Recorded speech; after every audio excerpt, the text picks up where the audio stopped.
What's up, man? Oh, don't interrupt my morning duties. I'm being exposed here. All right. So this is episode 6. Biked 100 miles yesterday, and today we're gonna take you guys with me on a long run, get it done before 8 a.m. But overall, Ironman training is top notch right now. I'm gonna get 200 miles on the bike this week, and the legs are slowly starting to come around. Body feels okay, staying hydrated. I don't know what else to say right now, other than let's get the routine dialed. We got about 25 minutes. It's 5 a.m. I'm gonna plunge. I've read a little bit. I'm gonna read a little more. We'll talk about that. Show you my little coffee routine here, and we get on the road. So when the plunge looks like this, you know you're about to die.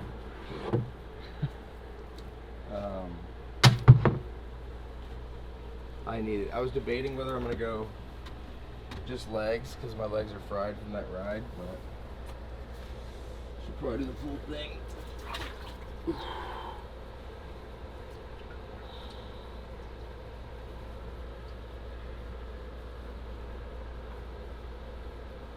It's not even about waking me up right now, because I know I'm gonna have some coffee, but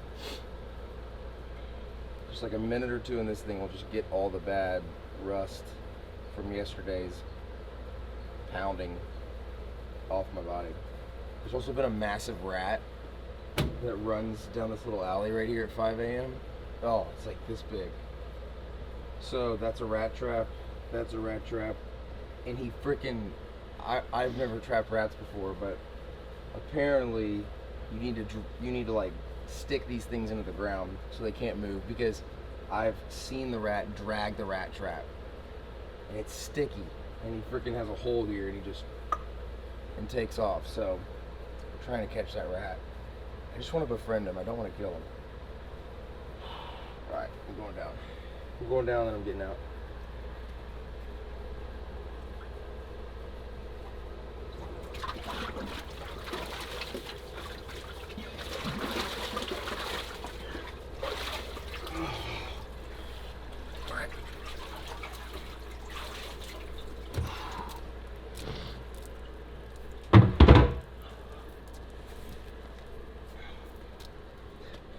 So, in order to bring you guys premium peak cinematic features, we have this insane light that's being filmed on me right now. And when I look into this camera, I can't even think. It's so bright, but I'm learning to adjust, so bear with me. So, on days like this, when I've had like a crazy session the day before, the first thing I do, builder hydro. It's got BCAAs, it's got electrolytes. I'll pour it in here, mix it around, and I'll just down it. 12 ounces of water with electrolytes and that, and it just like, just refreshes you. So I'll wait for this little thing to brew.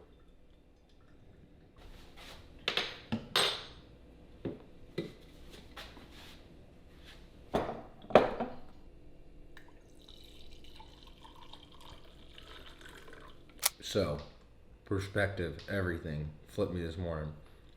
Reading Matthew 14.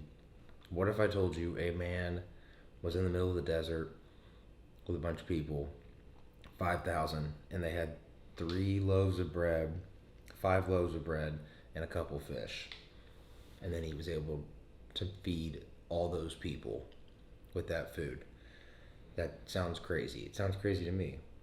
That's exactly what, if you believe in this Bible, and you believe he walked the earth, and the stories that are told in it, there's multiple accounts of this story happening, feeding 5,000 people. So we're reading about that. Jesus feeds 5,000, and then Jesus walks on water. Peter, he gets Peter to walk on water. Peter starts to come, and then he starts to doubt the Lord. And last thing Jesus says, "Oh, you have little faith, why do you doubt?" Which, this is really timely reading for me right now we're about to have our third kid, and this house is not that big for 3 kids. So there's this constant concern of like, are we gonna fit? Are we gonna be able to make this happen? Maybe we need a new house. Maybe we need to expand on the house. Money's not, it's not cheap to do that, and money does not grow off trees. So there's a lot of like doubt in our lives right now where we're like trying to plan and figure this whole thing out. But actually giving that burden over and just releasing it and saying, I trust whatever your plan is. Because what he tells us earlier, Matthew, is he has a plan for us that's like further than our understanding. Any good thing you go through in life, like, in my opinion, has far surpassed anything I could imagine. And good things in my career, with my family, all that stuff, fitness, whatever it is, those are just like material things. But the good things that happen always seem to happen in the way I couldn't even imagine. And that's how a lot of things happen actually in the Bible. Like, if anyone was really making this stuff up, it's honestly like too freaking intertwined and amazing to be made up. And the most unlikeliest of heroes doing extraordinary things, and it's just not how someone would draw it up. So I'm putting my faith in Jesus. He's gonna make it work for us when this third kid comes. We're gonna make it work in this house if we need to. Whatever happens, happens. But his plan is far greater than my understanding.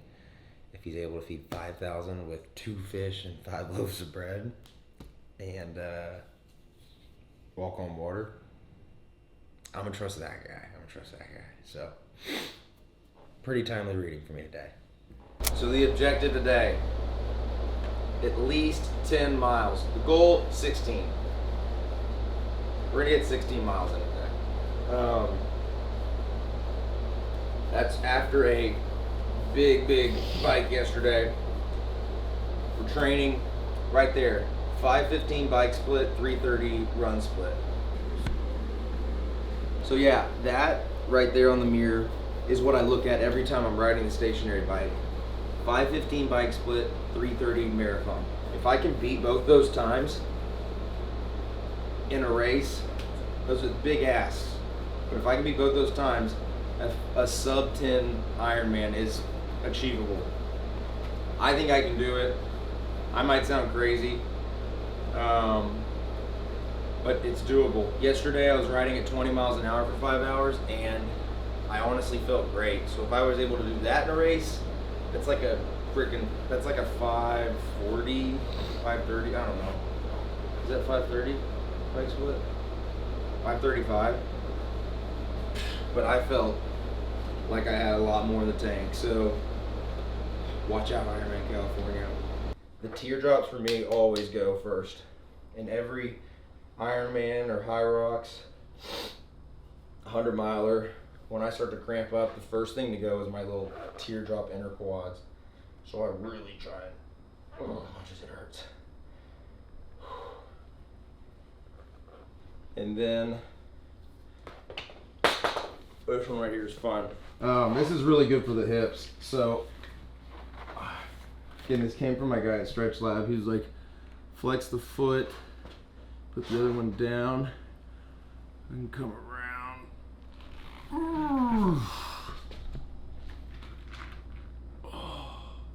So yeah, one hard thing about the bike, while I love it and all, you're sitting in a fixed position for so long. And what ends up happening is you're just using a lot of the same muscles over and over again. And it gets tough. Like you're in that fixed position of aero for like 5 hours on a 100-mile ride. For the Ironman, you're going to be in it for that long too. So you just have these muscles that get a lot of overuse in a short amount of time, and you need to freaking warm them up and just keep them mobile, because we're all desk jockeys, 9-to-5 workers. I'll just do some lunges. You know this stretch, World's Greatest Stretch? That's literally the title of it.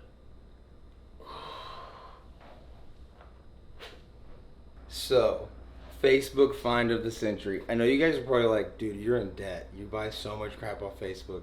You wouldn't believe the deals I haggle off Facebook. This is one of my prouder possessions. The big reveal of the helmet for Ironman California. We're calling her the Pearl. The Smith Pearl. We're going to cover that up with like whichever sponsor wants to sponsor us. I think we're going Turtle Box. Come on, guys. We'll do a Turtle Box logo right there. Burley Bow on the other side. Oh my gosh, there's a scuff. But check this thing out. So it's got two visors. This one's for the sun, and then this one's for not the sun. Look at that. I'll put this on my head. And the only hard part is like, without the gear on the bike, you kind of look like an alien when you throw these things on. I'll show you right here.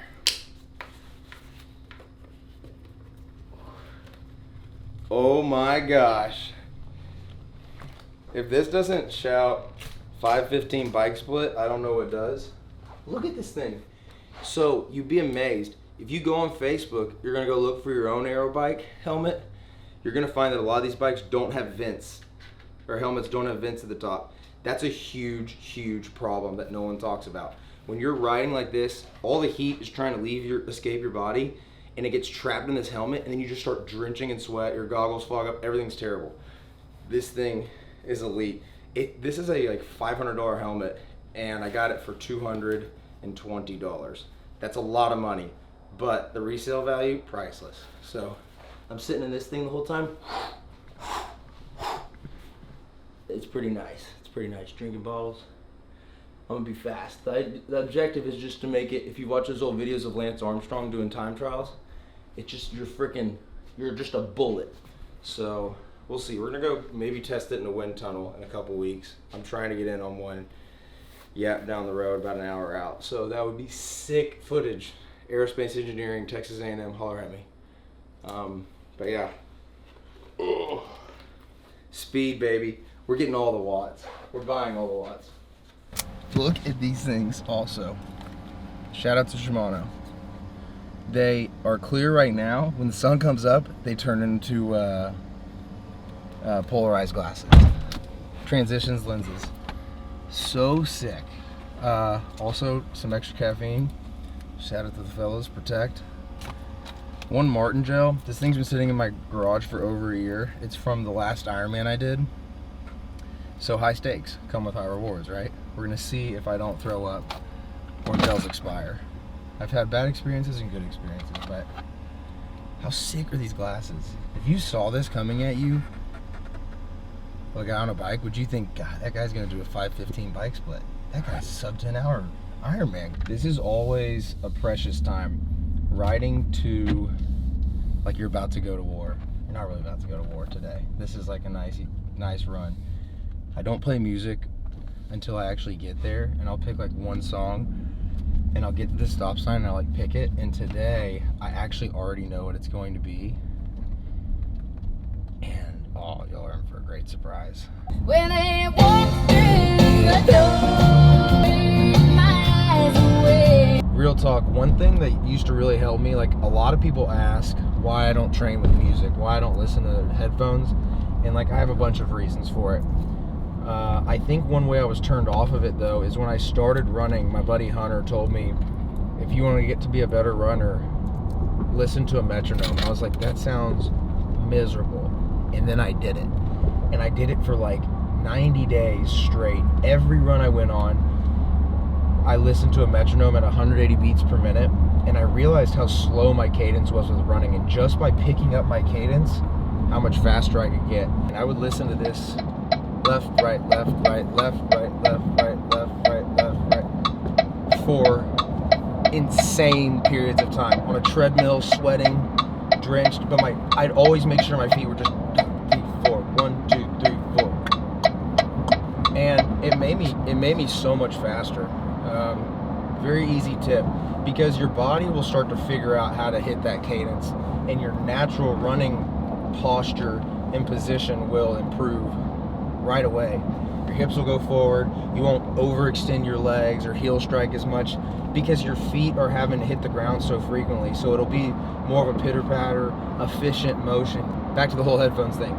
I did that for so long that I didn't have to worry about music when I was doing that. And so then when I got sick of like listening to the metronome every time, which you will eventually, I just take the phone and I just wouldn't hit play. I just would listen for my feet to make that metronome noise. And so if you're running on gravel, a track, pavement, the noise sounds a little different, but you kind of just train yourself to like be real comfortable with hearing that rhythm on your feet.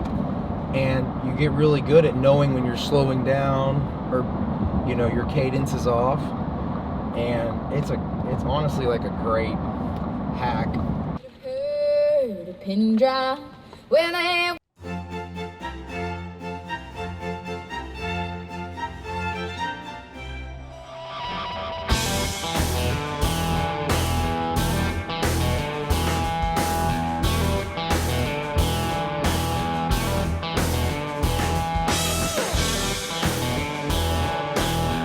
So the objective today, while we got the easy miles going right now, is 8-minute pace, first two, 7:45 the next two, 7:25 the next two, and then something around 7 to 7:15 for miles 6 to 8.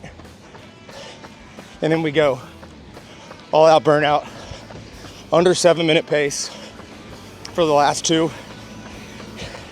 And then 6 more miles holding on to race pace, like under 8-minute is what we're gonna call it. Just kind of however I'm feeling with the legs. Honestly, right now, they're feeling good. I'm already moving a little too fast, but trying to ease that. That's the biggest thing with these Ironmans is like, right when you jump in the run, you get excited to bolt. And then about a mile or two in, you realize, okay, it's a marathon, not a sprint. And you gotta settle down. So actually really good practice to have pace goals for these long runs and stay within those, because the early excitement and anticipation is hard to wane off. So.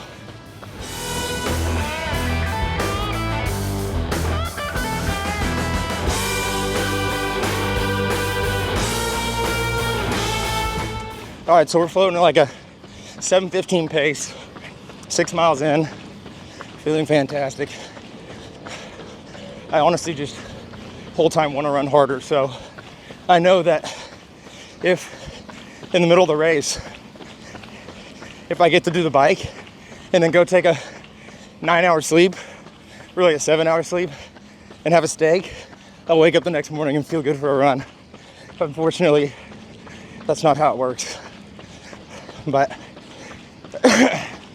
yeah, sitting right around 7:10, 7:15, 6 miles in, and I feel like I'm flowing.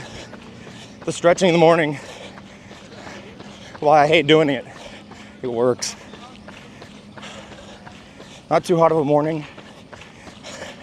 Texas has been excruciating, but I swear you go on one hot stroller run, it prepares you for about a week of humid, hot days. So,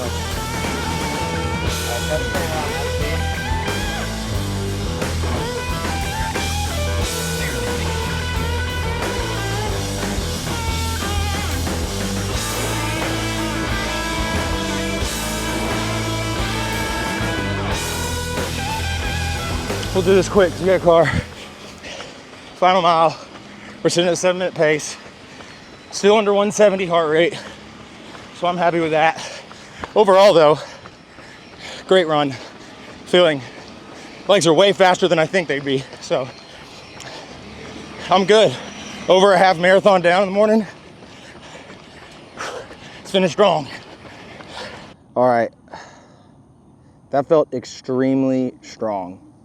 That felt like I could have tripled that performance, honestly. Let's look at the stats. Look at the stats. Max heart rate adjusted to 195. Lies. I'm above 200 for sure. Okay, 7:20 pace. for 14 miles. That's good. The goal for the race is actually to be at like an 8-minute pace. So that's what 3:30 is. If we can do a 3:30 marathon with the bike performance I did yesterday at like 1% higher, where it's at 21.5 mile an hour, I'm pushing like 175 or more, 175 watts. Can you see the steam coming off me right now? I can see it in front of my face. Yeah, the goal would be like increase yesterday's bike performance by like 15% and actually decrease the intensity of this run, both on race day, by about 15 to really like 25%. We can break 3:30, no problem. The reality is, in the heat of the race, it's not an ideal morning where you got to sleep in your bed, come out to a predictable path, and run freely. So that's the hard part with training for this stuff. But these kind of sessions give you the confidence to know that, okay, I'm capable of hitting that pace for sure. Perfect conditions, I can do it. So when you're in that race, if you need a mile or something to adjust, reset your cadence, fuel up, whatever, you know that with the proper fuel and the proper mindset, you can nail that pace. So that's why we're out here doing this. We got Rally in the Valley coming up, big competition. Last year I got 7th in it. This year, coming for the top spot. We're calling that like a B+ race because Ironman is the A+ race. But overall, a great week of fitness, 200 miles on the bike. That's massive. I don't think I've done 200 miles on a bike in a 2-month span. To be quite frank with you, anytime I've gotten ready for any kind of triathlon, I just kind of like winged it and was like, bike workouts are stupid. I know how to ride a bike. This is proving otherwise to me. I'm getting faster, more comfortable on the bike, and we're gonna put down a nasty friggin' bike split on this Ventum Tempest. It is just the coolest bike. I have like no no words to describe just like how fun it is to have a fast bike. But legs are feeling choppy, speedy. Great week of training. Appreciate everyone's support on this stuff right here. This hat's coming out. A lot of other Stackin' Days merch coming out. I'll stop talking. Stay strong.